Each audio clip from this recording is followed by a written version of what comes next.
ভিডিওটি দেখার আগে সবার কাছে ছোট্ট একটা রিকোয়েস্ট করতে চাই, প্লিজ প্লিজ প্লিজ যারা ভিডিওটি দেখবেন সবাই একটা করে সাবস্ক্রাইব করে দেবেন। আপনাদের ভালোবাসা পেলে এমন ভিডিও আরো উপহার দেব। ভিডিওগুলো বানাতে অনেক কষ্ট হয়, আমি জানি। এই ভিডিওটি অনেক মানুষই দেখবেন, তাই প্লিজ একটা করে সাবস্ক্রাইব করে দেবেন। আর যারা আমাকে ভালোবাসে তারা সবাই একটা করে লাইক দিয়ে দেখিয়ে দিবেন লাভ ইউ অল। তো চলুন আজকের ভিডিওটি শুরু করা যাক। গল্প শুরু করার আগেই বলে দেওয়া হচ্ছে এটি একটি কাল্পনিক গল্প। তো চলুন শুরু করা যাক।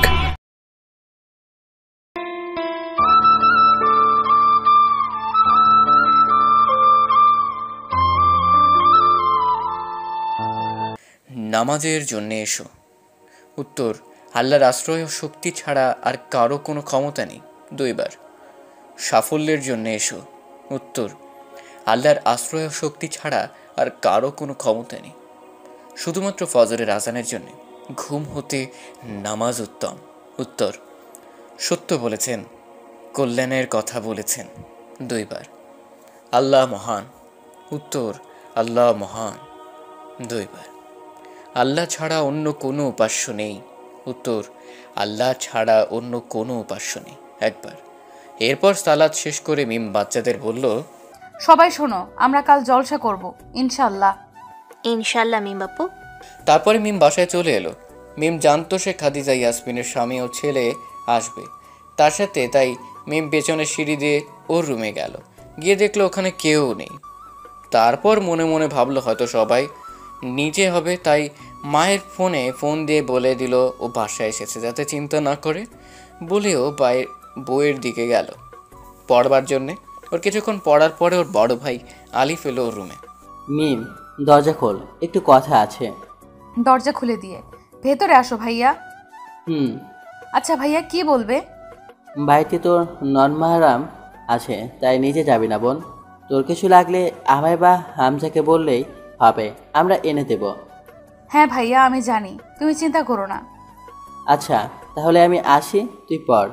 ভাইয়া এসেই যখন গিয়েছো আর কি করার, যাও আমার জন্য একটু পানি এনে দাও।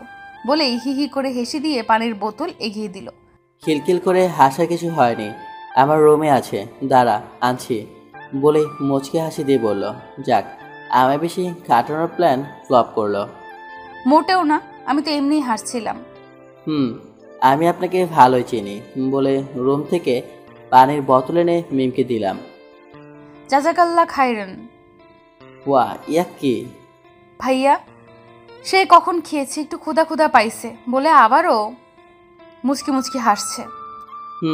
জানতাম তো, তাই তোর জন্য হামজাকে নিচ থেকে নাস্তা আনতে বলেছি। বলে আলিফও হেসে মিমের মাথায় চাপড় দিয়ে চলে এলো। ওদের ভাই বোনের সম্পর্ক খুব ভালো, খুনসুটি লেগেই থাকে। এরপর হামজা এলো নাস্তা নিয়ে। মিমাপু, দরজা খোলো। হামজা আয়, দরজা খোলাই আছে, একটু ধাক্কা দে। মিমাপু, এই নাও তোমার নাস্তা, আলিফ ভাই আনতে বলছে। দে, এখানে বস তুই। আচ্ছা মিমাপু, একটা কথা বলার ছিল। বল, কি বলবি?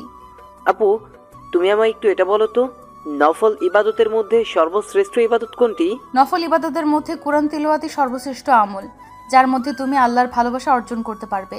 বিশেষত তাদাব্বুর, অর্থ বুঝে গভীর উপলব্ধি সহ পড়ার মাধ্যমে।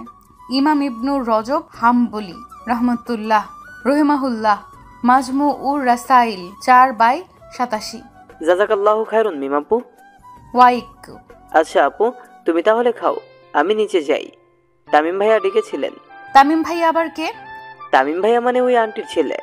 আর একটা মজার বিষয় হলো, মিম আর হামজাকে বলতে দিল না। হামজা তামিমের সাথে ওর ধাক্কা খাওয়ার ব্যাপারেই বলতে যাচ্ছিল, কিন্তু মিম বেচারি বলার সুযোগ দিল না। ও ঠিক আছে, এখন মজার ব্যাপার শোনাতে হবে না, ওনারা আমাদের অতিথি, তো ওর আগে ওনার কাছে যাওয়ার দরকার ছিল। এখনই যা গিয়ে দেখ কিছু লাগে কিনা, কেমন? আচ্ছা যাচ্ছি। এরপর হামজা ওখান থেকে চলে গেল আর মিম খাবার শেষ করে একটু পড়তে বসলো, কিন্তু পড়ায় মন বসছে না, তাই ও একটা হাদিসের বই পড়তে নিল। বইটার নাম হলো হযরত আয়েশা রাদিয়াল্লাহু আনহা এর জীবনী। বিশেষ দ্রষ্টব্য, কেউ চাইলে বইটি পড়তে পারেন। মাশাআল্লাহ, অনেক সুন্দর লেখাগুলো, আমার নিজের পছন্দের একটা বই। এমনিতেও মিম ইসলামিক গল্প পড়তে খুব ভালোবাসে। আর মিম প্রায় নানা রকম হাদিসের বই কিনে আনে এবং পড়ে। মাঝে মধ্যে মোবাইলে অ্যাপস নামিয়েও পড়ে। মিমের পড়ার মধ্যেই হঠাৎ ওর ফোনে একটা অচেনা নাম্বার থেকে কল এলো।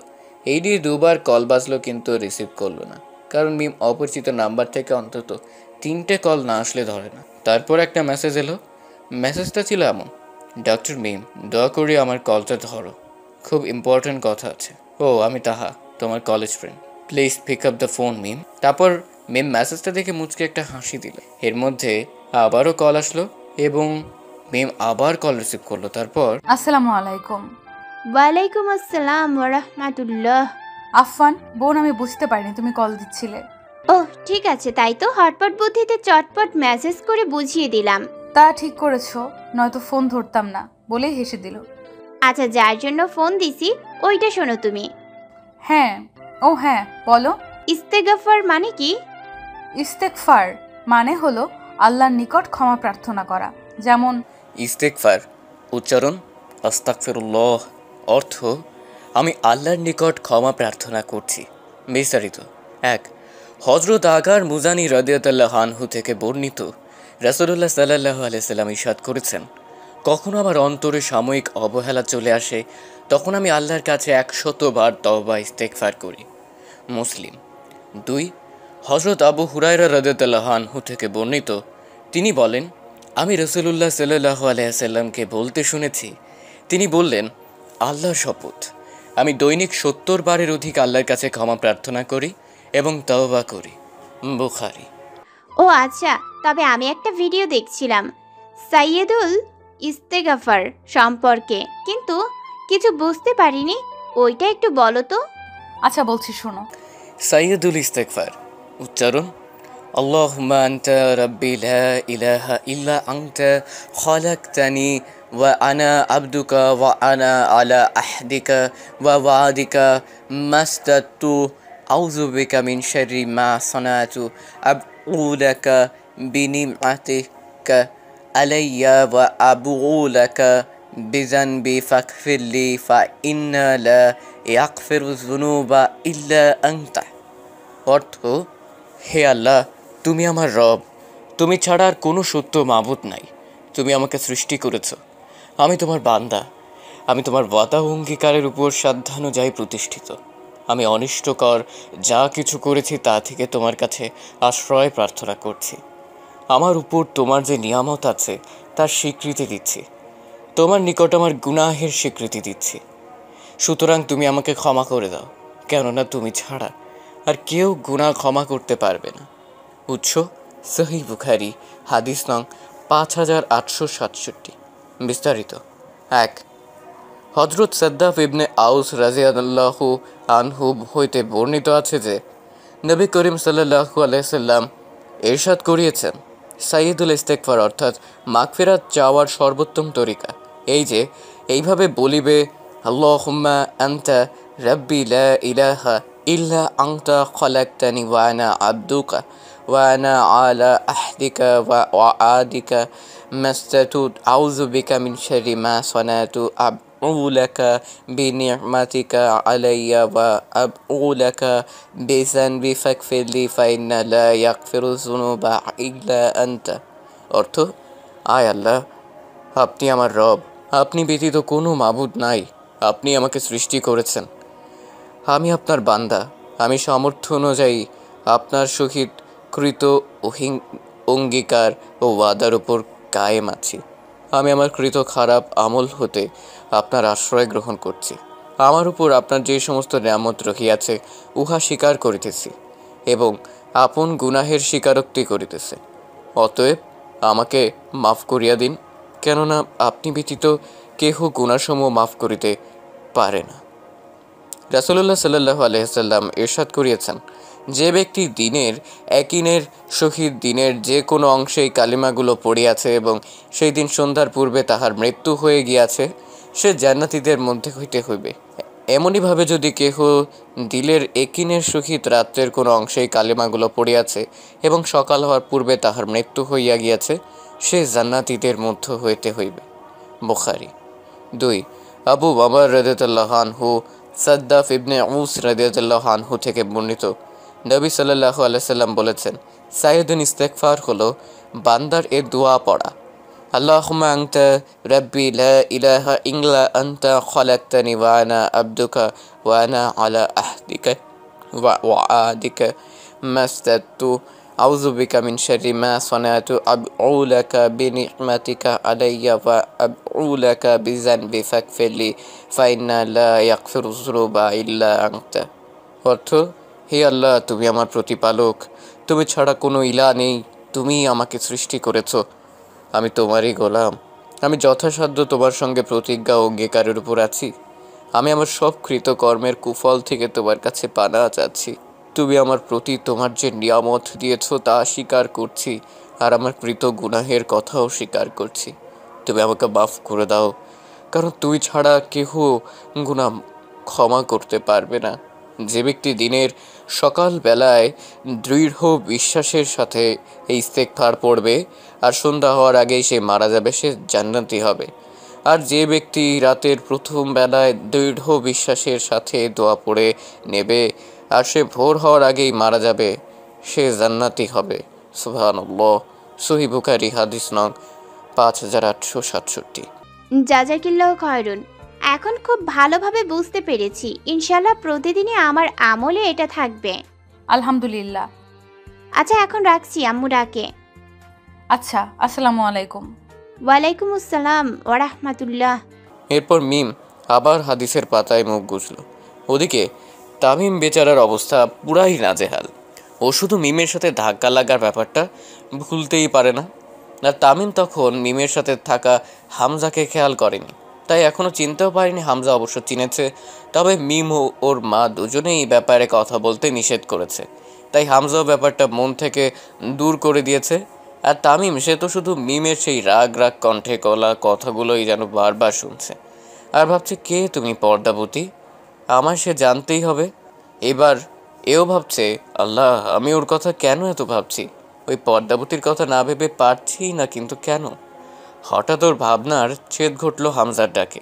ওই তামিম ভাইয়া, কি ভাবছেন এত? আপনাকে কতক্ষণ ধরে ডাকছি আন্টি? না, তেমন কিছু না। আচ্ছা, আমি যাচ্ছি বলেই চলে এলো খাদিজা ইয়াসমিনের কাছে। ওকে দেখেই খাদিজা ইয়াসমিন বলে উঠলেন, কি বাবা, এবার হয়েছে তো খুশি? মা, আমি কেন খুশি হব? তোমার অসুস্থতায় বরং আমার কষ্ট হচ্ছে। কষ্ট হলেও তো আমার কথা শুনতি, এতদিন আমার জন্য একটা সঙ্গী এনে দিতি। এই তোদের বাপ ছেলেকে কি এখন একা সামলাতে পারি আমি? মা, আবার এই কথা বলছো? আমি তো বলেছি মা, পছন্দ মতো মেয়ে না পেলে ও ধার্মিক পরহেজগার মেয়ে না পেলে আমি বিয়ে করব না। আচ্ছা ঠিক আছে, এমন মেয়ে খুঁজে আনলে বিয়ে করবি তো?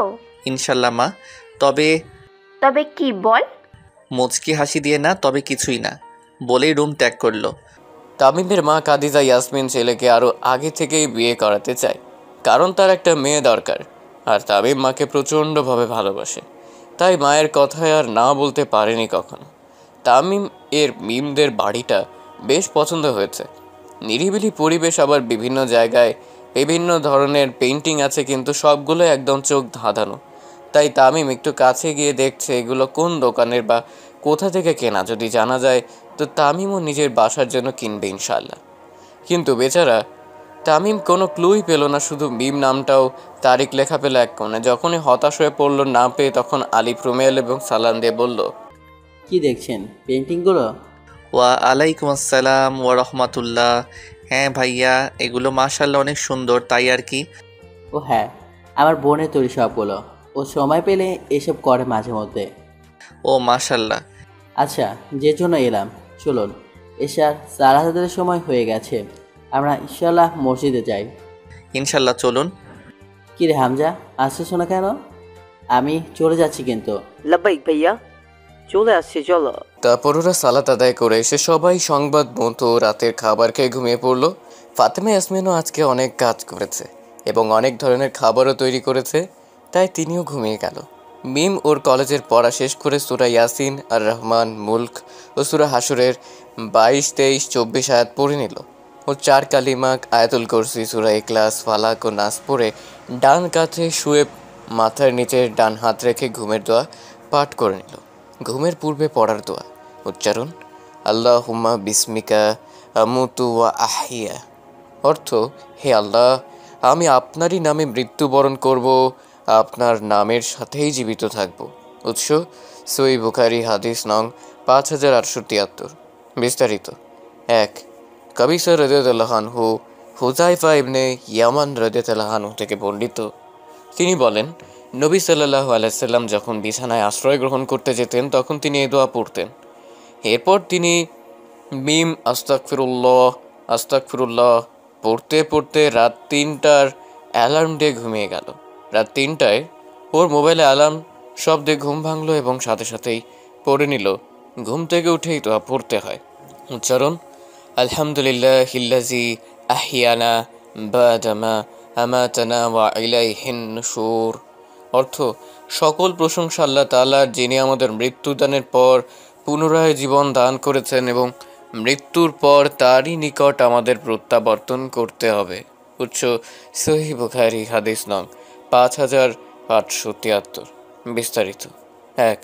কাবিসা রাদিয়াল্লাহু আনহু হুযায়ফা ইবনে ইয়ামান রাদিয়াল্লাহু আনহু থেকে বর্ণিত, তিনি বলেন, নবী সাল্লাল্লাহু আলাইহি সাল্লাম যখন বিছানায় আশ্রয় গ্রহণ করতে যেতেন তখন তিনি এ দোয়া পড়তেন। মিম বিছানা থেকে উঠে বাথরুমে গিয়ে উযু করে এসে আগে অজুর সালাত আদায় করে তাহাজ্জুদের সালাত আদায় করে নিয়ে কুরআন পড়তে নিল এবং দূর থেকে ভেসে আসা আজানের শব্দ কানে এলে ও কুরআন বন্ধ করে আজানের উত্তর দিল। আজান শেষে মিম ফজরের সালাত আদায় করে নিল। তারপরও সূরা হাশরের শেষ 3 আয়াত পড়ে নিল। সূরা হাশরের শেষ 3 আয়াত: বিসমিল্লাহির রহমানির রহিম, হুয়াল্লাযী লা ইলাহা ইল্লাহু আলিমুল গায়বি ওয়াশ শাহাদাতি হুয়ার রহমানুর রহিম, হুয়াল্লাযী লা ইলাহা ইল্লাহু আল মালিকুল কুদ্দুসুস সালামুল মুমিনুল মুহাইমিনুল আজিজুল জব্বারুল মুতাকাব্বির, সুবহানাল্লাহি আম্মা ইউশরিকুন, হুয়াল্লাহুল খালিকুল বারিউল মুসাওবিরু লাহুল আসমাউল হুসনা, ইউসাব্বিহু লাহু মা ফিস সামাওয়াতি ওয়াল আরদ ওয়া হুয়াল আজিজুল হাকীম। অর্থাৎ, পরম করুণাময় আল্লাহর নামে শুরু করিতেছি। 22। তিনি আল্লাহ, তিনি ছাড়া কোনো মাবুদ নেই। তিনি অদৃশ্য এবং দৃশ্যের পরিজ্ঞাতা। তিনি দয়াময়, পরম দয়ালু। 23। তিনি আল্লাহ, তিনি ব্যতীত কোনো মাবুদ নেই।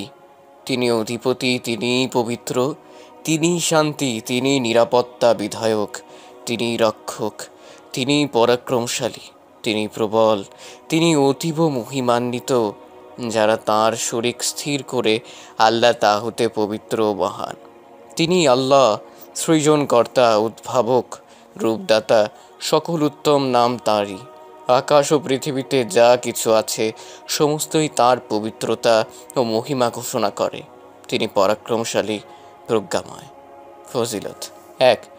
যে ব্যক্তি সকালে 3 বার আউযু বিল্লাহিস সামিউল আলিম মিনাশ শাইতানির রাজিম পাঠ করার পর সূরা হাশরের শেষ 3 আয়াত পাঠ করবে, তার জন্য সন্ধ্যা পর্যন্ত 70,000 ফেরেশতা রহমতের দোয়া করবে।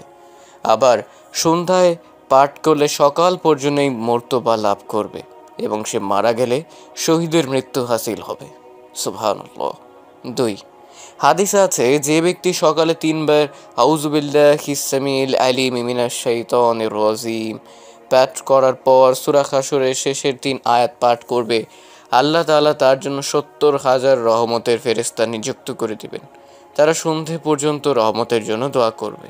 সেদিন সে মারা গেলে শহীদের মৃত্যু হাসিল হবে। যে ব্যক্তি সন্ধ্যায় এভাবে পাঠ করবে সেও সকাল পর্যন্তই মর্তবা লাভ করবে। সুবহানাল্লাহ। 3। সূরা হাশরের শেষ 3 আয়াত পাঠের ফজিলত: তিরমিজি শরীফে হযরত মাকাল ইবনে ইয়াসার রাদিয়াল্লাহু আনহু এর বর্ণিত রিওয়ায়াত, রাসূলুল্লাহ সাল্লাল্লাহু আলাইহি সাল্লাম বলেন, যে ব্যক্তি সকালে 3 বার আউযু বিল্লাহিস সামিউল আলিম মিনাশ শাইতানির রাজিম পাঠ করার পর সূরা হাশরের সর্বশেষ 3 আয়াত পাঠ করিবে, আল্লাহ তাআলা তাহার জন্য 70,000 ফেরেশতা নিযুক্ত করে দিবেন। তারা সন্ধে পর্যন্ত পাঠকারীর জন্য রহমতের দোয়া করবে। যেদিন এই আয়াত 3টি পাঠ করিবে সেদিন পাঠকারী মারা গেলে শহীদের মাউত হাসিল করিবে। যে ব্যক্তি সন্ধ্যা এভাবে পাঠ করিবে সেও একই মর্তবা লাভ করিবে। সুবহানাল্লাহ। এরপর আবারও কুরআন পড়তে নিল এবং ইশরাক সালাতের ওয়াক্তের অপেক্ষা করছে। এরপর সময় মতো সালাত আদায় করে নিল। এখন মায়ের রুমের উদ্দেশ্যে পা বাড়ালো। তখনই মনে পড়লো বাড়িতে নন মাহরাম আছে, তাই লোন এর খিমারটা পরে নিল। তারপর মায়ের রুমে এসে সালাম বিনিময়ের পরে মা চলো একটু আন্টিকে দেখে আসি। আচ্ছা মা, চল। বলে তিনিও নিজেকে পর্দাবৃত করে নিলেন, কারণ খাদিজা ইয়াসমিনের স্বামী আছে এখানে। রুমের সামনে এসে আসসালামু আলাইকুম বোন, খাদিজা ঘুমাচ্ছিস? ওয়ালাইকুম আসসালাম। না, ভেতরে আয় তোরা। তারপর মিম ও ফাতেমা ভেতরে গেল। কিছুক্ষণ কথা বলে বেরিয়ে যেতে নিল, কারণ মিমকে আনন্দালয়ে যেতে হবে। আবার ফাতেমা ইয়াসমিনকে সকালের নাস্তা তৈরি করতে হবে। কিন্তু খাদিজা ইয়াসমিন বলল, তা মিম মায়ের সাথে আমিও যাই, একটু হেঁটে আসি নাকি? সে তো ভালোই হবে, চলুন আন্টি। তারপর মিম ও খাদিজা ইয়াসমিন আনন্দালয়ের দিকে রওনা হলো, আর ফাতেমা ইয়াসমিন কিচেনে চলে গেল। আনন্দালয়ে আসার পর উপস্থিত সবাইকে উদ্দেশ্য করে মিম সালাম দিল এবং সবাই উত্তর দিল। একে একে মিম সবার সাথে কুশল বিনিময় করলো, সাথে খাদিজা ইয়াসমিনও। তিনি মিমকে যতই দেখছেন ততই মুগ্ধ হচ্ছেন। ওর ব্যবহার বড়ই হৃদয় কাড়া। তারপর সবাইকে নিয়ে মিম জলসা শুরু করলো। আচ্ছা সোনামণিরা, আজকে তোমাদের কি জানার আছে আমার থেকে বলো। মেয়ে বাবু, তোমার যা খুশি, আমরা তুমি যা বলবে তাই শুনবো ইনশাল্লাহ। আলহামদুলিল্লাহ। তাহলে আজকে আমরা আমাদের দৈনন্দিন জীবনে সাধারণ যে সুন্নতি বাহার অনুসরণ করতে পারি সেই সম্পর্কে শিখবো ইনশাল্লাহ। ইনশাল্লাহ। মন দিয়ে শুনবে সবাই, কেমন? আচ্ছা আন্টি, আপনার এখানে ভালো না লাগলে ওই পাশের রুমে গিয়ে বসতে পারেন।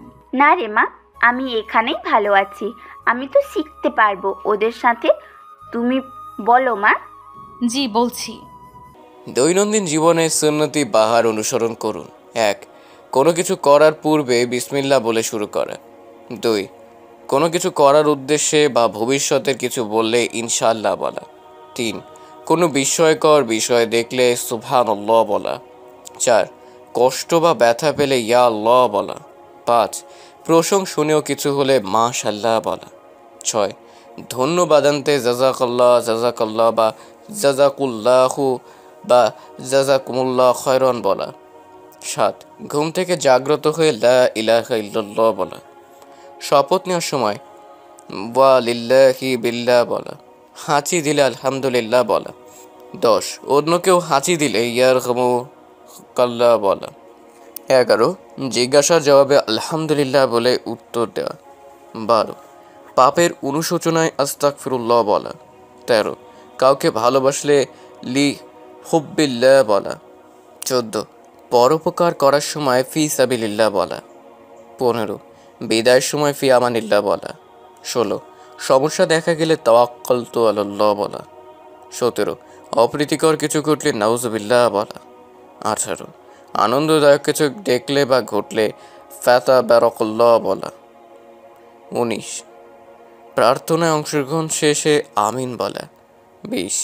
মৃত্যু সংবাদ শুনলে ইন্না লিল্লাহি ওয়া ইন্না ইলাইহি রাজিউন বলা। 21. যতটুকু সালাম দেওয়া হবে তার থেকে একটু বাড়িয়ে দেওয়া। মনে থাকবে বোনেরা। বাচ্চাদের উদ্দেশ্য করে বললাম ইনশাল্লাহ মেয়ে বাবু, জাকিল্লাহু খাইরাত। ওয়া ইয়াক্কি সোনা পাখিগুলো, আজকে তাহলে উঠি, আমার কলেজ আছে। ফি আমানিল্লাহ মেয়ে বাবু। খাদিজা ইয়াসমিন এতক্ষণ মিমের ভেতরে সত্তাটাকে খুঁজতেছিল। মিমকে যতই দেখছে ততই যেন মোহিত হচ্ছে। মিমের ডাকে ঘোর কাটলো। ওরা বাসায় চলে এলো। মিম পেছনের সিঁড়ি দিয়েই ওর রুমে গেল। খাদিজা ইয়াসমিনকে দেখা মাত্রই আসসালামু আলাইকুম মা। ওয়ালাইকুম আসসালাম ওয়া রাহমাতুল্লাহ। তুমি এই শরীরে কোথায় গিয়েছিলে মা? এই তো ওইখানে। এত চিন্তা করো কেন বলো তো? আমি তো একা যাইনি, সাথে মিম্মাও ছিল। ও তাও, আচ্ছা মা, আমি বাসায় যাচ্ছি, আমার কলেজ আছে। তোমায় আন্টি এখন যেতে দিবে না, তাই বিকেলে তৈরি থেকো। আচ্ছা, তা তোর বাবাও কি যাবে এখন? হ্যাঁ মা, বাবা আগেই বেরিয়েছে, তোমায় বলার জন্যই খুঁজতেছিলাম। তা ফাতেমার সাথে বলেছিস? হ্যাঁ মা, সকালে নাস্তা করেছি, আসছি, আল্লাহ হাফেজ বলেই সালাম দিয়ে বেরিয়ে পড়ল তামিম। সালামের উত্তর দিতেই ফাতেমা খাদিজা ইয়াসমিনকে ডাক দিল। দাঁড়া আসি। মিম, তুইও আয় তাড়াতাড়ি, কলেজে যেতে হবে তো নাকি? আসছি মা। তারপর নাস্তা করে মিম রেডি হয়ে কলেজের উদ্দেশ্যে মাকে বলে পা বাড়ালো। মিম, আয়াতুল কুসরি পড়েছিস তো? হ্যাঁ মা, ঘর থেকে বের হবার আগে নিশ্চয়ই আয়াতুল কুরসি পড়া উচিত। আয়াতুল কুরসি উচ্চারণ: আল্লাহু লা ইলাহা ইল্লা হুয়াল হাইয়ুল কাইয়্যুম লা তাখুযুহু সিনাতু ওয়া লা নাওম লাহু মা ফিস সামাওয়াতি ওয়া মা ফিল আরদি মান যাল্লাযী ইয়াশফাউ ইনদাহু ইল্লা বিইজনি ইয়ালামু মা বাইনা আইদিহিম ওয়া মা খালফাহুম ওয়া লা ইউহিতুনা বিশাইইম মিন ইলমিহি ইল্লা বিমা শাআ ওয়াসি'a কুরসিয়ুস সামাওয়াতি ওয়াল আরদ ওয়া লা ইয়াউদুহু হিফজুহুমা ওয়া হুয়াল আলিয়ুল আযীম। অর্থাৎ আল্লাহ, তিনি ছাড়া কোনো সত্য ইলাহ নেই। তিনি চিরঞ্জীব, সুপ্রতিষ্ঠিত ধারক। তাকে তন্দ্রা ও নিদ্রা স্পর্শ করে না। তার জন্যই আসমান সময়ে যা রয়েছে এবং তা জমিনে যা আছে তা। কে সে যে তার নিকট সুপারিশ করবে তার অনুমতি ছাড়া? তিনি জানেন যা আছে তাদের সামনে এবং যা আছে তাদের পেছনে, আর তারা তার জ্ঞানের সামান্য পরিমাণও আয়ত্ত করতে পারে না। তবে তিনি যা চান তা ছাড়া তার কুরসি আসমানসমূহ ও জমিন পরিব্যাপ্ত করে আছে, এবং এ দুটো সংরক্ষণ তার জন্য বোঝা হয় না। আর তিনি সুউচ্চ, সুমহান। সূরা আল বাকারা 255। ফজিলত 1. আয়াতুল কুরসি পড়ে বাড়ি থেকে বের হলে 70,000 ফেরেশতা চতুর্দিক থেকে তাকে রক্ষা করে।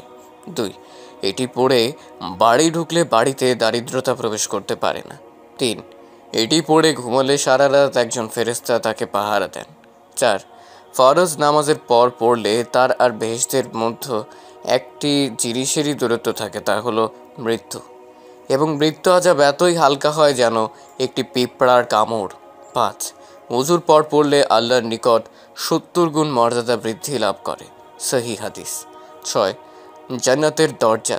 আবু উমারা রাদিয়াল্লাহু আনহু থেকে বর্ণিত, তিনি বলেন, আল্লাহর রসুল নূরে মুজাসসাম রাসূলুল্লাহ সাল্লাল্লাহু আলাইহি ওয়াসাল্লাম বলেছেন, যে ব্যক্তি প্রতি ফরজ নামাজ শেষে আয়াতুল কুরসি পড়ে তার জান্নাতে প্রবেশ করতে মৃত্যু ছাড়া কোনো কিছু বাধা হবে না। নাসাই। 7. হযরত আলী রাদিয়াল্লাহু আনহু বলেন, আমি রাসূলুল্লাহ সাল্লাল্লাহু আলাইহি ওয়াসাল্লামকে বলতে শুনেছি, যে ব্যক্তি প্রত্যেক ফরজ সালাতের পর আয়াতুল কুরসি নিয়মিত পড়ে তার জান্নাত প্রবেশে কেবল মৃত্যুই অন্তরায় হয়ে আছে। যে ব্যক্তি আয়াতটি বিছানায় শয়নের সময় পড়বে, আল্লাহ তার ঘরে, প্রতিবেশীর ঘরে এবং আশপাশের সব ঘরে শান্তি বজায় রাখবেন। সুনানে বাইহাকি। 8. মর্যাদা সম্পন্ন মহান আয়াত। আবু যর জুনদুব ইবনে জানাদা রাদিয়াল্লাহু আনহু রাসূল সাল্লাল্লাহু আলাইহি সাল্লামকে জিজ্ঞেস করেছিলেন, হে আল্লাহ রসুল সাল্লাল্লাহু আলাইহি সাল্লাম, আপনার প্রতি সবচেয়ে মর্যাদা সম্পন্ন কোন আয়াতটি নাজিল হয়েছে? রাসূলুল্লাহ সাল্লাল্লাহু আলাইহি সাল্লাম বলেছেন, আয়াতুল কুরসি। নাসাই। 9. উবাই বিন কাব থেকে বর্ণিত, রাসূল সাল্লাল্লাহু আলাইহি সাল্লাম উবাই বিন কাবকে জিজ্ঞাসা করেছিলেন, তোমার কাছে কুরআন মজিদের কোন আয়াতটি সর্বমহান? তিনি বলেছিলেন, আল্লাহু লা ইলাহা ইল্লা হুয়াল হাইয়ুল কাইয়্যুম। তারপর রাসূলুল্লাহ নিজ হাত দ্বারা তার বক্ষে আঘাত করে বললেন, আবুল মনজির, এই ইলমের কারণে তোমাকে ধন্যবাদ। সহিহ মুসলিম। 10. যে দোয়া পড়লে মৃত্যুর আযাব হবে পিঁপড়ার কামড়ের সমান। একজন মুসলমানের জীবন মৃত্যুর আগ পর্যন্ত সুন্দরভাবে অতিবাহিত করার জন্য অনেক দোয়া রয়েছে। রাসূলুল্লাহ সাল্লাল্লাহু আলাইহি সাল্লাম বলেছেন, মহান ও পরাক্রমশালী আল্লাহ আত্মাকে বলেন, বেরো।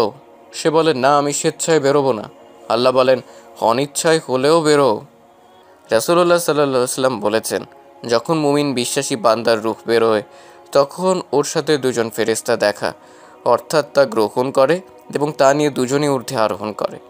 তারপর এর সুগন্ধির কথা উল্লেখ করা হয়। আসমানবাসীগণ বলে, পৃথিবী থেকে একটি পবিত্র রূহের আগমন ঘটেছে। হে রূহ, তোমার প্রতি এবং যে দেখো তুমি আবাদ করছিলে তার প্রতি আল্লাহর শান্তি বর্ষিত হোক। অনন্তর একজন ফেরেশতা তাকে নিয়ে তার প্রতিপালকের কাছে চলে যায়। তারপর তিনি বলেন, তাকে শেষ সময়ের অর্থাৎ কিয়ামত না হওয়া পর্যন্ত জন্য নিয়ে যাও। পক্ষান্তরে কাফিরের আত্মা যখন বের হয় তখন এর দুর্গন্ধ অপবিত্রতার কথা উল্লেখ করা হয়। আসমানবাসীগণ বলে, পৃথিবী থেকে একটি অপবিত্র রূহের আগমন ঘটেছে, আর এর সম্বন্ধে বলা হয়, শেষ সময় পর্যন্ত রাখবার জন্য তাকে নিয়ে যাও।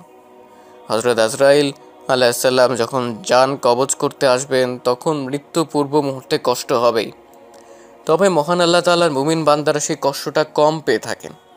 আল্লাহ পাক বলেছেন, আল কোরআনে বর্ণিত ছোট্ট এই দোয়াটি পড়লে মৃত্যু আযাব হালকা হয়ে যাবে।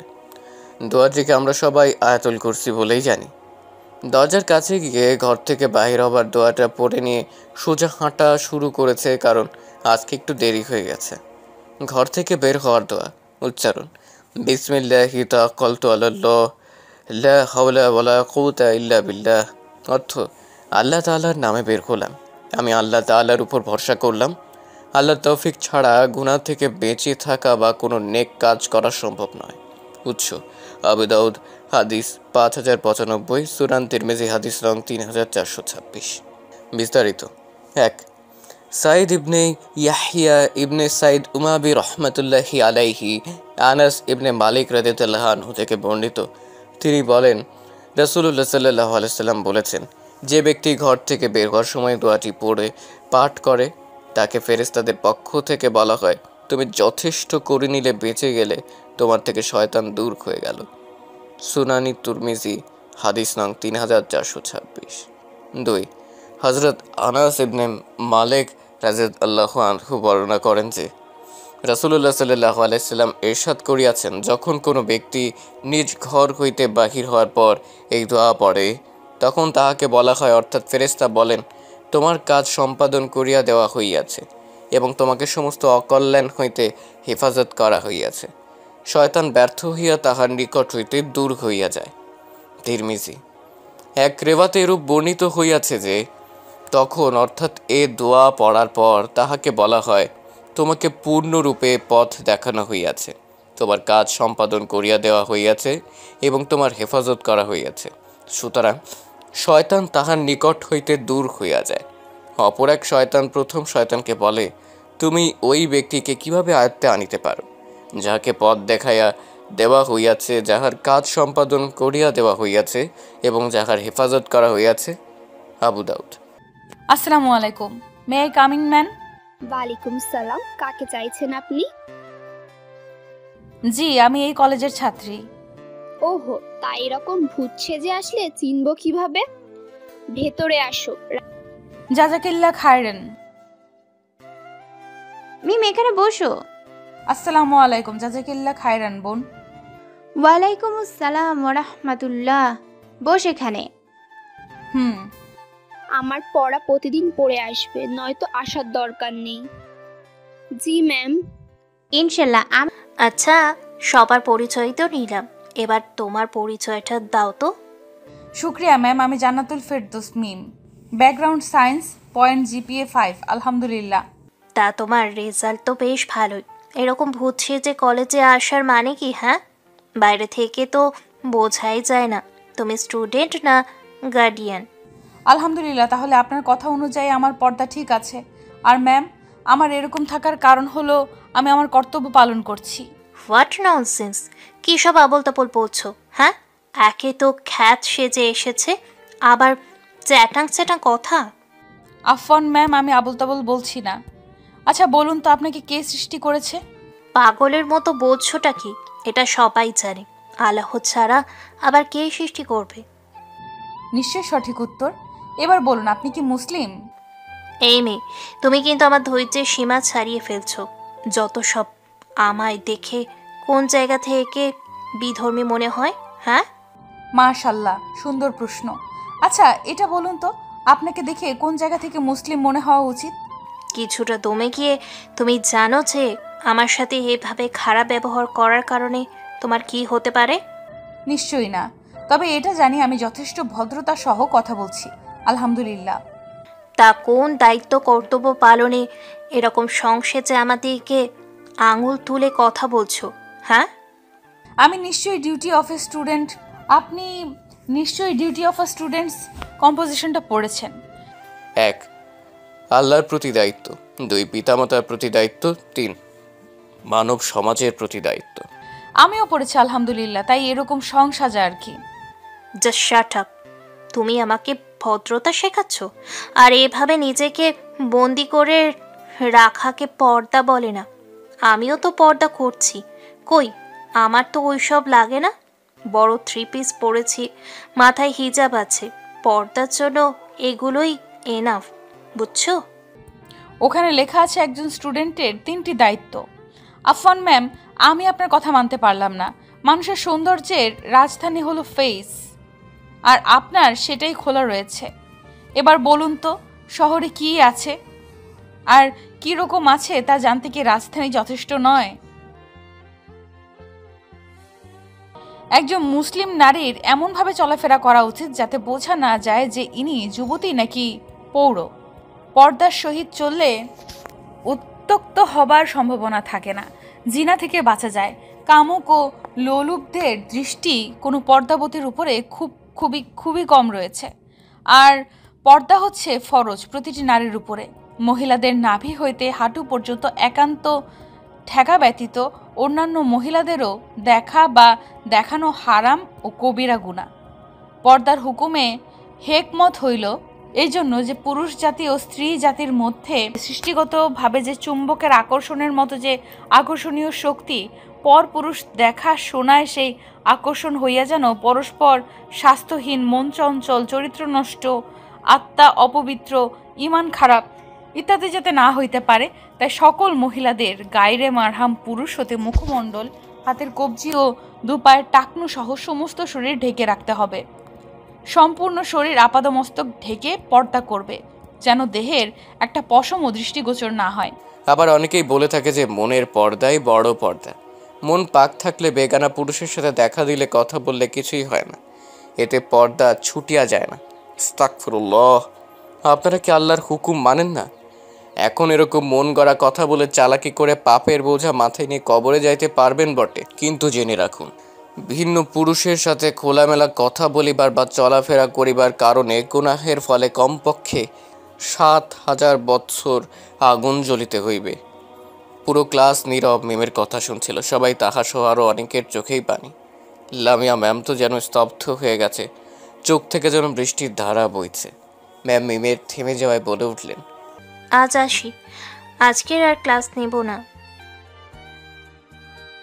মিম, তুমি একটু আমার কক্ষে এসো। ইনশাল্লাহ ম্যাম। ম্যামের যাওয়ার পরে তাহা কেঁদেই যাচ্ছে। তা দেখে মিম বলল, কি রে তাহা, কাঁদছো কেন? তাহা কিছুই বলতে পারছে না, যেন কান্নার কারণে এখন হিঁচকি উঠিয়ে ফেলেছে। মিম তাহাকে জড়িয়ে ধরল আর বলল, হে বোকা, কাঁদছো কেন? আল্লাহ চাইলে তুমি নিজেকে শুধরে নিতে পারো, চাইলে এই সব থেকে গুটিয়ে নেওয়া সম্ভব নিজেকে। ইনশাল্লাহ ইনশাল্লাহ আমি আর কখনোই বেপর্দায় চলাফেরা করব না। কিন্তু আমি তো আজ বোরখা পরেছি, তবে বড় হেজাব দিয়ে নিজেকে আড়াল কেন করিনি? এখন এইটুকু সময়েও যে আমার পাপের বোঝা ভারী হচ্ছে বলেই আবার কান্না শুরু করলো। ও এই ব্যাপার। আচ্ছা, ক্লাসের তো এখনো অনেক সময় বাকি আছে, চলো একটু কমন রুমে যাই। আচ্ছা, এবার কান্না থামাও আর এটা পরে এসো। একটা খিমার উপরে পার্ট এবং হাত পা মোজা দিয়ে বলল, দেখ বেশ খুশি, কিন্তু বললো না আমি তোমার থেকে নিব না। কেন বোন? আমার সাথে তুমি বন্ধুত্ব করনি তাই। ঠিক আছে, আমি তোমায় কিছু শেখাতে পারবো না, আমার ইসলাম সম্পর্কে তেমন ধারণা নেই, কিন্তু আমার তো তোমার মতো বন্ধু খুবই দরকার।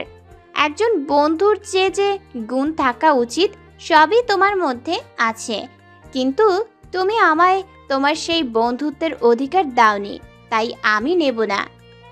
ও আফওয়ান, মাফ করে দাও, আমি এইভাবে ভাবিনি। আর কে বললো আমি তোমার থেকে কিছু শিখতে পারবো না? এখনই তো মস্ত বড় একটা শিক্ষা দিয়ে দিলে। এখন তোমার বন্ধুত্ব কবুল, আলহামদুলিল্লাহ। এবার নাও তাহলে। না, নেব না। বন্ধুত্ব কবুল, আলহামদুলিল্লাহ, ভালো, তবে এভাবে দূরত্ব রেখে কথা বললে হবে না। তুই করে বলতে হবে, প্রচুর ভালোবাসা দিতে হবে, কখনোই ছেড়ে যেতে পারবে না। এগুলো কবুল বল? ইনশাল্লাহ কবুল, তবে তোমায়ও এগুলো মানতে হবে। ইনশাল্লাহ। তাহলে এখন দে, পড়ে আসি। নে। মিম, দেখ তো কেমন লাগে। মাশাল্লাহ, আলহামদুলিল্লাহ, মাশাল্লাহ। জাজাকিল্লাহ খয়রুন। আচ্ছা, আমার না কেমন যেন লাগছে। ওয়াইয়াক্কি, ওটা কিছু না, প্রথম একটু কষ্ট হবে, পরে শান্তি পাবে ইনশাল্লাহ। ইনশাল্লাহ। আচ্ছা মিম, একটা কথা জানার ছিল। বল। সালাতে কিভাবে দোয়া করা যায়? মাশাল্লাহ, সুন্দর প্রশ্ন। শোন বলছি। প্রশ্ন: সালাতে সিজদা মাধ্যমে আল্লাহর কাছে কি করে দোয়া পড়তে হয়? উত্তর: প্রিয় নবী সাল্লাল্লাহু আলাইহি সাল্লাম বলেন, সাল্লু কামা রাআইতুমুনি উসাল্লি, অর্থ তোমরা ঠিক সেইভাবে নামাজ পড়ো যেইভাবে আমাকে পড়তে দেখেছো। বুখারী ও মুসলিম। দুনিয়াতে সবচেয়ে উত্তম ইবাদত হলো নামাজ। এর প্রতিটি রুকুন আদায় করতে হবে ধীর স্থিরভাবে, আর প্রতিটি রুকুনেই রয়েছে মাসনুন দোয়া, যে দোয়াগুলো রাসূলুল্লাহ সাল্লাল্লাহু আলাইহি সাল্লাম পাঠ করতেন। তিনি সাল্লাল্লাহু আলাইহি সাল্লাম সিজদায় অনেক দোয়া পড়তেন। নামাজের জন্য বান্দার যে জিনিসটি রব্বুল আলামিন আল্লাহ তাআলার পছন্দনীয় তা হচ্ছে সিজদা। নামাজের সিজদা দোয়া করার নিয়ম। সিজদায় দোয়া কবুল হয়। নবী করিম সাল্লাল্লাহু আলাইহি সাল্লাম বলেন, বান্দা যখন সিজদারত থাকে তখন সে তার রবের সবচেয়ে নিকটবর্তী হয়। কাজেই তোমরা এই সময় বেশি বেশি দোয়া করবে। সহিহ মুসলিম 1/350। সিজদায় দোয়া করার জন্য প্রথমে অবশ্যই সিজদার তাসবিহ পড়ে নিতে হবে। সেই হিসেবে সুবহান রব্বিয়াল আলা বা অন্য কোনো তাসবিহ 3 বার পড়ার পরই দোয়া শুরু করতে হবে, হোক সেটি ফরজ, সুন্নত বা নফল সালাত। অর্থাৎ ফরজ সালাতেও সিজদায় দোয়া করা বৈধ, তবে আলেমদের অনেকেই বলেছেন ফরজ নামাজে সিজদায় দোয়া না করা উত্তম, তবে এটি না জায়েজ নয়। সিজদায় দুনিয়াবি দোয়া করা যাবে কিনা, এই ব্যাপারে হানাফি মাযহাবের বিভিন্ন গ্রন্থে এসেছে যেভাবে দোয়া করলে মনে হবে মানুষের পারস্পরিক কথোপকথন বা যে বিষয়টি মানুষের কাছে চাইলে পাওয়া যাবে সেটি সিজদায় আল্লাহর কাছে চাইলে নামাজ নষ্ট হয়ে যাবে। যেমন, হে আল্লাহ আমাকে 1 লক্ষ টাকা দাও। তবে যে বিষয়টি মানুষের সাধ্যে নেই সেটি আল্লাহর কাছে সিজদায় চাওয়া যাবে, যেমন ঋণ মুক্তি, ভালো জীবনসঙ্গী, সচ্ছলতা, স্মৃতিশক্তি বৃদ্ধি ইত্যাদি। এগুলো কোনোটিই মানুষের হাতে নেই, আল্লাহই সর্বাধিক জানেন। জাজাকিল্লাহ খয়রুন। ওয়াইয়াক্কি। আচ্ছা মিম, আর একটা কথা জানার ছিল। বল, এত আমতামতা করার কি আছে? আচ্ছা শোন, আমি এগুলো বুঝতেছি না কিছু। প্রশ্ন: 1. মহিলার জন্য নিজ বাড়িতে মাথায় কাপড় দিয়ে রাখা কি জরুরি? 2. অনেকে বলে যে মাথায় কাপড় না দিলে সংসারে বরকত হয় না, এটা কি ঠিক? 3. আমরা মুসলিম মহিলাদের সামনে শরীরের কতটুকু খোলা রাখতে পারবো? 4. আর অমুসলিম মহিলাদের সামনে কি পর্দা করা জরুরি? দয়া করে জানালে উপকৃত হব। মাশাল্লাহ, অমায়িক প্রশ্ন। শোন বলছি। 1. বাড়িতে থাকা অবস্থায় যদি তাকে কোনো গায়রে মাহরাম পুরুষ যাদের সাথে বিবাহ বৈধ দেখার সম্ভাবনা থাকে, তাহলে তার সামনে মাথা ও মুখ মণ্ডল সহ সারা শরীর আবৃত রাখা আবশ্যক। আর কোনো মাহরাম পুরুষ দেখার সম্ভাবনা না থাকলে মাথা ও মুখমণ্ডল ঢাকা আবশ্যক নয়। 2.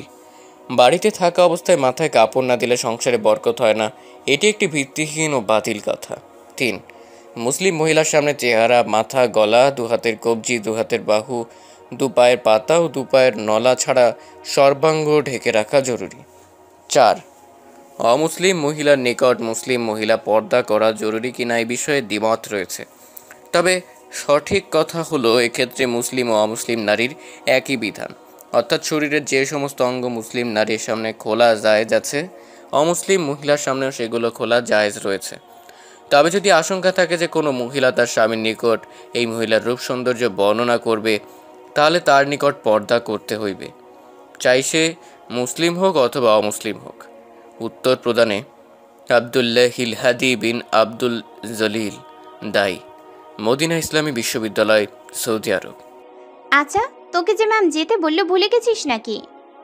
ইন্না লিল্লাহ, ভুলেই গেছিলাম। তাড়াতাড়ি চল তাহা, আল্লাহ তুমি সহায় হও। চল। তাহাও মিম প্রশাসনিক ভবন থেকে কম্পিউটার ভবনে যাচ্ছিল। পুকুরের পশ্চিম পাশ দিয়ে, কারণ ওদিকে মানুষ কম থাকে। হঠাৎ কিছু ছেলে ওদের দিকে ইশারা করে অনেক কথা বলছিল। ছেলেগুলো ওদের ক্যাম্পাসের বড় ভাই, নাম রিয়াদ, শান্ত, রিফাত, জয়, সিফাত, আর ওদের সাথে মাঝে মধ্যে যোগ দেয় হামিম। দুর্ভাগ্যবশত আজও সে আছে। একজন বলল, দেখ মামা, কলেজে জঙ্গি ঢুকেছে।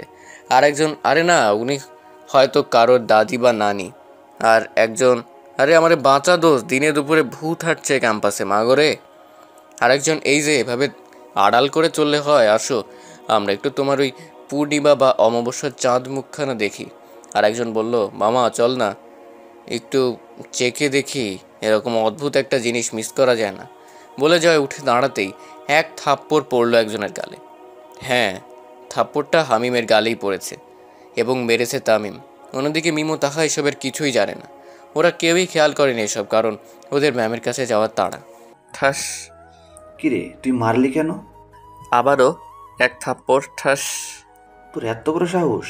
বলেই তামিমকে মারতে লাগলো নীল। এবার সজোরে এক হেঁচকা টান মেরে ওকে বুকে জড়িয়ে নিল। রীতিমতো অবাক। আসসালামু আলাইকুম ভাই, আমি তামিম। চুপ করে আছে। ওদিকে হামিমকে তামিম মেরেছে বলে তার বন্ধুরা হাওয়া হয়ে গেছে ভয়। হামিম এতেও বুদ্ধুর মতো হা হয়ে গেছে। কি হলো, সালামের জবাব দিচ্ছ না কেন? দিল এক ধমক। সালামের উত্তর দাও। ওয়ালাইকুম আসসালাম। জাজাকুল্লাহ খাইরুন ভাই। খুব বেশি ব্যথা পেয়েছো? আফওয়ান, আসলে আমার কখনো কাউকে কষ্ট দেওয়ার ইচ্ছে নেই, কিন্তু তোমরা যা করছিলে তাই নিজেকে কন্ট্রোল করতে পারিনি। মাফ করে দাও ভাই। কথা বলছো না কেন? ভয় নেই, আর মারবো না বলেই হেসে দিল। ওদিকে হামিম ভাবছে, এ ব্যাটা পাগল নাকি? প্রথম মারলো, তারপর জড়িয়ে ধরলো, তারপর ক্ষমাও চাচ্ছে। কেন? দোষ তো আমাদেরই ছিল, আর ওরাই বা আমাদের রেখে ভেবে পালালো কেন? শোনো ভাই, একটা কথা বলি, মেয়েরা মায়ের জাত, তাদের এভাবে ডিস্টার্ব করা উচিত না। আর ওনারা পর্দা করেছে, পর্দা আল্লাহর একটি ফরজ বিধান, আমাদের আরও সম্মান করা উচিত। তা না করে আমরা তাদেরকে নিয়ে হাসি ঠাট্টা করি, এটা একদমই ঠিক নয়। আমি তো কিছুই বলিনি, আপনি আমায় মারলেন কেন? ভাই চলো ঘাটে বসে কথা বলি। শোনো, আমি এখান দিয়ে যাচ্ছিলাম, হঠাৎ তোমাদের কথা কানে এলো। হ্যাঁ, আমি দেখেছি তুমি কিছু বলনি, কিন্তু তুমি ওদের বাধাও দাওনি, তাই তুমিও ইসলামের দৃষ্টিতে দোষী। কিন্তু আপনি তো ওদের মারতে পারতেন, আমায় মারলেন কেন? তোমায় ছোট্ট একটা শিক্ষা দেওয়ার জন্য। মানে? এখনো বোঝোনি? চলো আমিই বলছি। তোমায় প্রকৃত বন্ধুত্ব শেখানোর জন্য এবং ওদের শিক্ষা দেওয়ার জন্য। ও, কিন্তু আমায় মারলে ওরা শিক্ষা পাবে, এটা কিভাবে? বুঝলাম না তো। ভাই, এসব নিয়ে অন্য এক সময় কথা হবে, এখন আমার ক্লাস আছে, আর আমায় মাফ করে দিও। বলে হামিমের কপালে একটা চুমু দিয়ে দিল। কিন্তু বেচারা হামিম তো অবাক, এরপরে নির্বাক হয়ে গেছে। যাবে নাই বা কেন? একে তো তামিম পাঞ্জাবি পড়া, আবার কত সুন্দর তার কথার ধরন, মুখে হালকা হালকা দাড়ি, মায়াবী একটা মুখ, কিন্তু এই ব্যাটায় ওর সাথে এমন করলো কেন ভেবেই পাচ্ছে না। আবার কথায় কথায় হাসতেই থাকে। এসব দেখে হামিম পুরাই অবাক। আসছি ভাই। ভাই, আপনি কোন ডিপার্টমেন্টে? ইএমটি ভাই, ষষ্ঠ পর্ব, A1-এ আছি। কখনো কোনো দরকারে একবার বললেই হবে। আপনার সাথে কথা ছিল। এখন ক্লাস আছে, পরে কথা হবে ইনশাল্লাহ। তারপর সালাম বিনিময় করে চলে গেল। কিন্তু হামিম তামিমের ব্যবহারে এতটাই মুগ্ধ যে শুধু তামিমের কর্মগুলোই ভাবছে। অন্যদিকে তামিম ভাবছে, আল্লাহ, এই মেয়েটাকে তো আমার চেনা চেনা লাগে, কিন্তু কে? ও, এটা তো ওই ক্লিনিকের সেই পর্দাবতী। কিন্তু কে তুমি পর্দাবতী? আর কি তোমার পরিচয়? অন্যদিকে মিমো তাহা চলে এসেছে ম্যামের কাছে। রুমের সামনে দাঁড়িয়ে, আসসালামু আলাইকুম ম্যাম, ভিতরে আসবো? ওয়ালাইকুম সালাম, আসো আসো। জাজাকাল্লাহ খায়রান ম্যাম। আচ্ছা, তোমার সাথে একটা কথা আছে। জি ম্যাম, বলুন। আমায় ক্ষমা করে দাও প্লিজ, আমি আসলে এইসব ব্যাপারে কখনো ভাবিনি। ম্যাম প্লিজ এইভাবে বলবেন না, আমি আপনার ছোট, আমার কাছে ক্ষমা চাইবেন না দয়া করে। আর আমি মনে কষ্ট পাইনি, কারণ আপনি নিশ্চয়ই কবরের আযাব সম্পর্কে অনেকটাই অবগত, তাই এইভাবে চলাফেরা করেন। হ্যাঁ, আমি ওইভাবে কিছুই জানি না। আচ্ছা, আমায় কি আল্লাহ ক্ষমা করবেন এখন? নিশ্চয়ই ম্যাম, আল্লাহর রাগের থেকে তার দয়া অনেক গুণ বেশি। তিনি অত্যন্ত ক্ষমাশীল ও দয়ালু। কিন্তু কোনো কিন্তু নয় ম্যাম। আপনি চান আপনার জন্য আপনার বাবা দায়ুস উপাধি পাক? আপনি কি চান আপনার স্বামী, আপনার ভাই, আপনার এই বেপরোয়া চলাচলের জন্য জাহান্নামের আগুনে পতিত হোক? না, কিন্তু তোমার সাথে ইনি আবার কি? ম্যাম ও তাহা। ও, কবরের আযাবের একটা গল্প বলবো ম্যাম? বলছি, মনোযোগ দিয়ে শুনুন আপনারা দুজনেই। হযরত সামুরা বিন জুনদুব রাদিয়াল্লাহু আনহু বলেন, রাসূল সাল্লাল্লাহু আলাইহি সাল্লাম প্রায় তার সাহাবীদেরকে জিজ্ঞেস করতেন যে, তোমাদের মাঝে কেউ কি কোনো স্বপ্ন দেখেছো? একদিন সকালে তিনি নিজেই বলতে লাগলেন যে, আজ রাতে আমার নিকট দুজন লোক এলো এবং বায়তুল মুকাদ্দাসের দিকে নিয়ে গেল।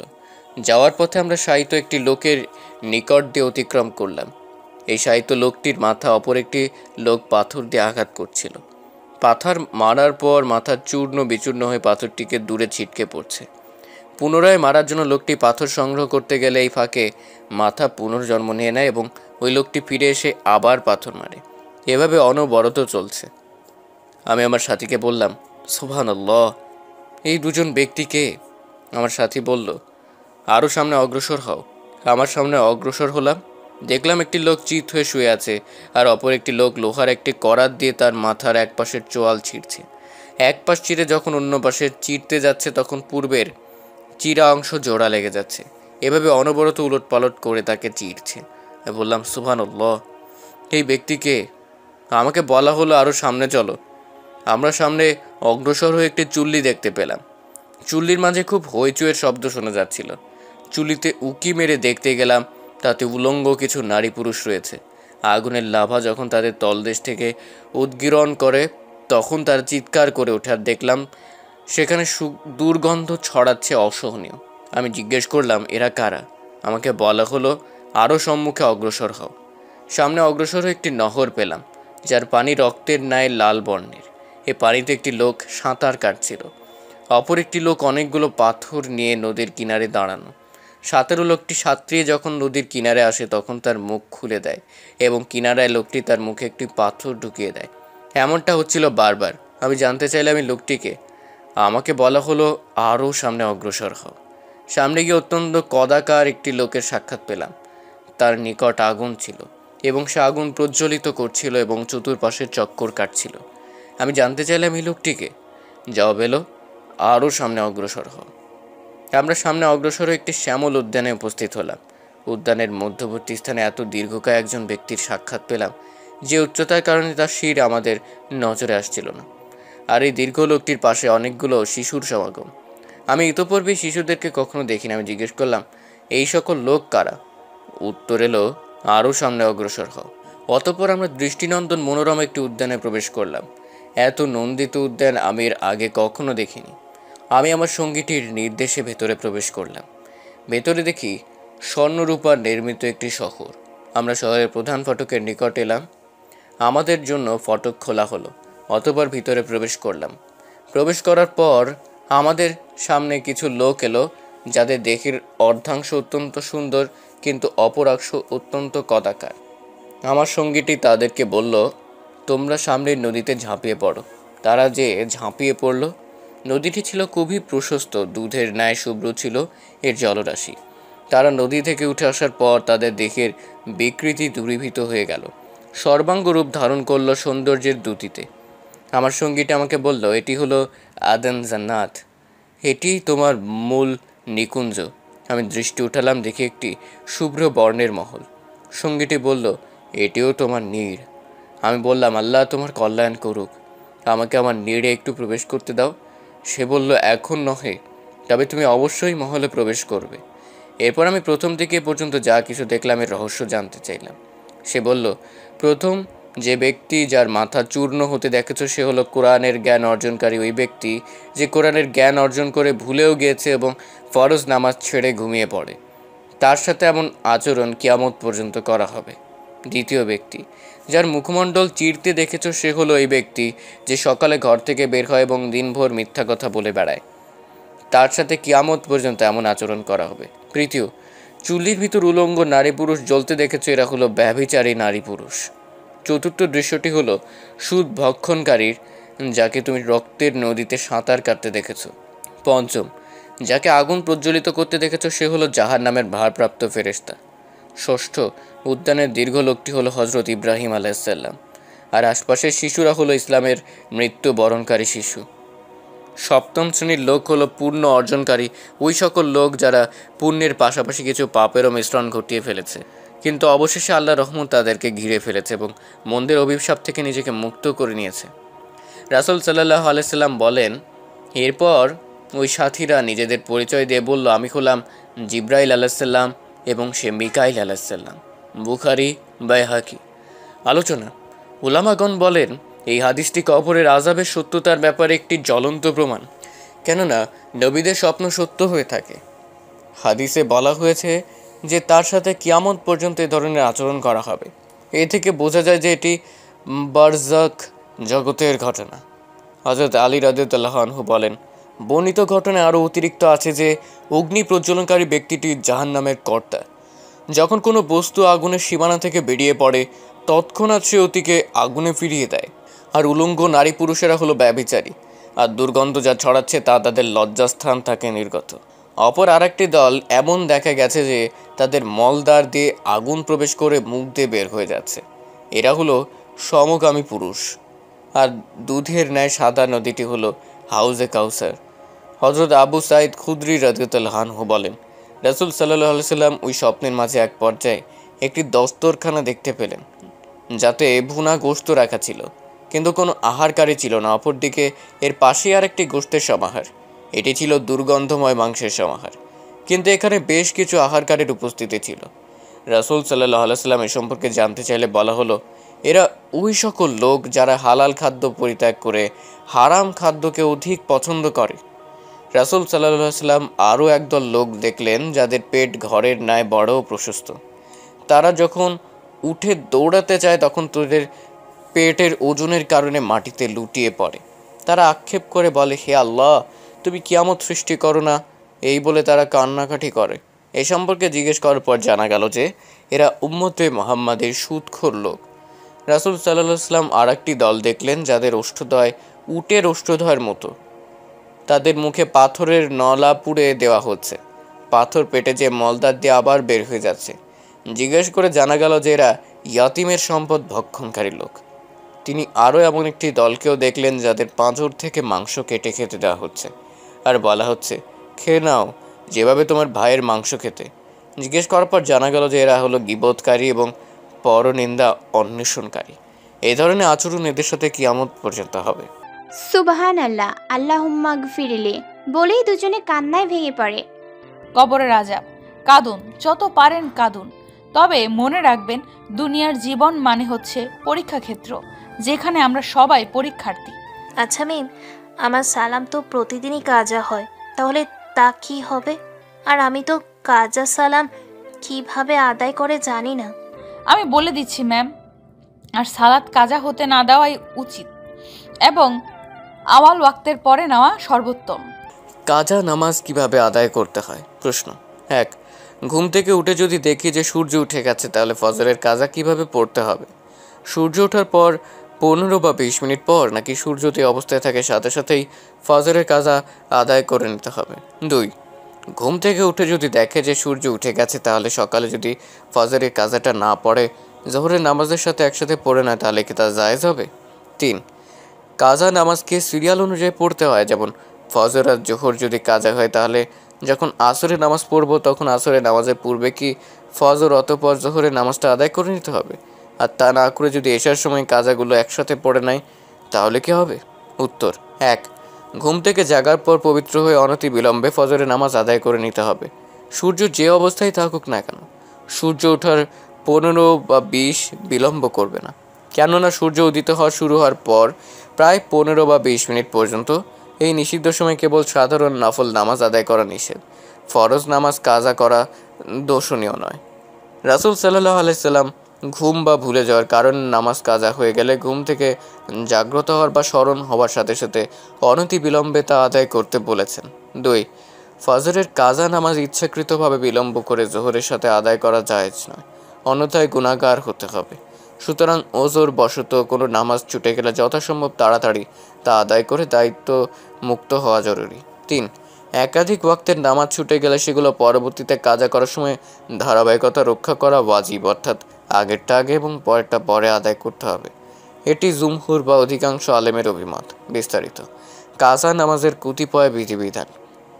ক, ঘুম বা ভুলে যাওয়ার কারণে কারো নামাজ ছুটে গেলে তার করণীয় হলো ঘুম থেকে জাগ্রত হওয়া বা স্মরণ হওয়ার সাথে সাথে তা কাজা করে নেওয়া, তাহলে এতে কোনো গুনাহ হবে না। কিন্তু স্মরণ আসা বা ঘুম ভাঙার পরও কাজা করলে, বিলম্ব করলে গুনাহ হবে। যেমন নিম্নোক্ত হাদিসটি আনাস রাদিয়াল্লাহু আনহু থেকে বর্ণিত, রাসূল সাল্লাল্লাহু আলাইহি সাল্লাম বলেছেন, অর্থাৎ যে ব্যক্তি কোনো নামাজ পড়তে ভুলে যায় সে যেন তা স্মরণ হওয়া মাত্র পড়ে নেয়, এই কাজা আদায় করা ছাড়া। এর জন্য আর অন্য কোনো কাফফারা প্রায়শ্চিত্ত নেই। বুখারী 597, মুসলিম 1598 মিশকাত 603 নং হাদিস। খ অনুরূপভাবে কোনো ব্যক্তি যদি বিনা ওজরে ও ইচ্ছাকৃতভাবে নামাজ ছেড়ে দেয় তাহলে সে আল্লাহর নিকট তওবা করবে এবং উক্ত নামাজ কাজা করবে, অন্যথায় তার উপর অর্পিত দায়িত্ব থেকে মুক্ত হবে না। যদিও বিষয়ে দ্বিমত রয়েছে, তবুও কাজা করে নেওয়াই অধিক নিরাপদ। গ একাধিক নামাজ ছুটলে আগেরটা আগে পরেরটা পরে এই পদ্ধতিতে ধারাবাহিকভাবে নামাজ আদায় করবে। ঘ ফরজের পাশাপাশি সুন্নতে রাতে বা ফরজ নামাজগুলোর আগে বা পরের নিয়মিত সুন্নত নামাজগুলো পড়ার চেষ্টা করবে। ঙ কাজা নামাজ নিষিদ্ধ সময়েও পড়া যাবে। আল্লাহ আলম উত্তর প্রদানে আবদুল্লাহিল হাজি বিন আব্দুল জলিল, লিসান্স মদিনা ইসলামী বিশ্ববিদ্যালয়, দায়ী জুবাইল দাওয়া and guidance centre, Saudi Arab.